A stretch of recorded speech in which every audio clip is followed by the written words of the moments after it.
Nebraska Extension beef veterinarian Richard Randle says it's already time to start thinking about calving. We talked with Richard earlier this week about how farmers and ranchers can begin to plan for the upcoming season. Well, even though we're 30 to 80 days, 90 days away from calving, when we start thinking about that, there's two questions I like to have people ask themselves. Are your cows ready for calving, and are you ready for calving? From a cow standpoint, obviously, now is a good time to be checking in on that nutritional status of those cows. It takes work to have a calf, and cows that are undernourished tend to lengthen their labor time.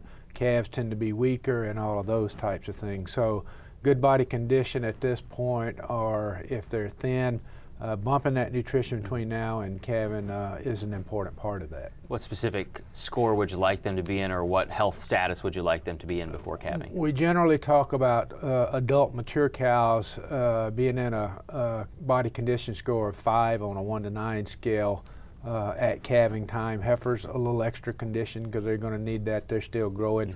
Something like a 6 at calving time.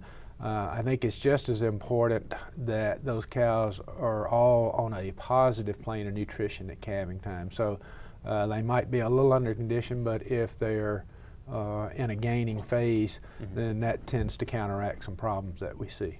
Outside of the animal, what should the farmer or rancher be doing to maybe get the environment ready? Well, certainly want to be looking at facilities in case you need to assist a cow, have a good place to get out of extremely inclement weather. That provides safety for you and the cow, and we just know things go better when you're not in a hurry.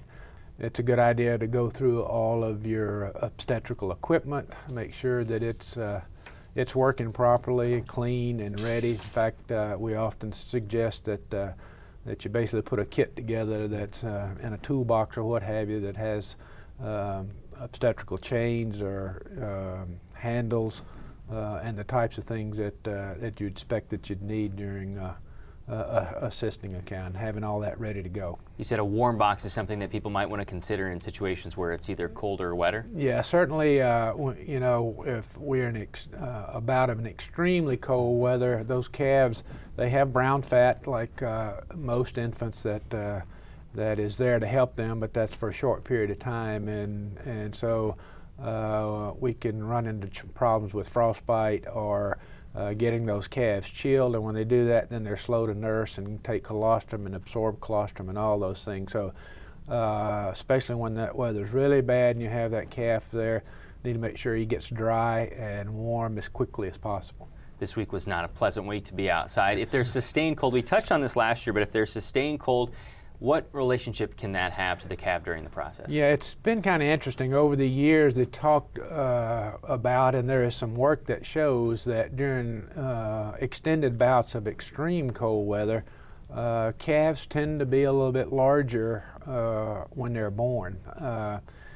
Thought is that in that cold weather, you're going to redirect blood flow to the core body to help keep warm, and in doing that you increase blood flow to the internal organs, including the calf, and that increases nutrients, so you might see a slightly larger calf. So, and there is some work that does support that. What it means is, I don't know that we've had enough extended extreme cold this year yet, but if it continues like we're currently going, it just means watching a little extra close, just to make sure, especially on those heifers, that they're not going to be having a problem from an oversized calf. Okay, finally, the last thing you say, you'd like people to develop a protocol. What should all be in that protocol? Well, I think the best thing to do is especially with hired hands and what have you, just review, think briefly about what normal calving is like, so you have some kind of indication of when it's appropriate to intervene. The quicker that you intervene when it's appropriate, then the less the likelihood of having either problems with the calf or problems with the cow, and that leads to potential problems breeding back and all of those things. So we often talk about once those animals are in true labor, giving them a couple of hours to do it on their own and then check to see if they need assistance. I like to kind of go with the rule of thumb that I'd like to see continual progress. So if I see an animal that's got a foot out, indication that they're in true labor, I check back with them in 30 minutes, and if nothing's changed, then it might be time to check. So you know, the quicker you can assist when it's needed without being too quick, that's better on the cow and the calf.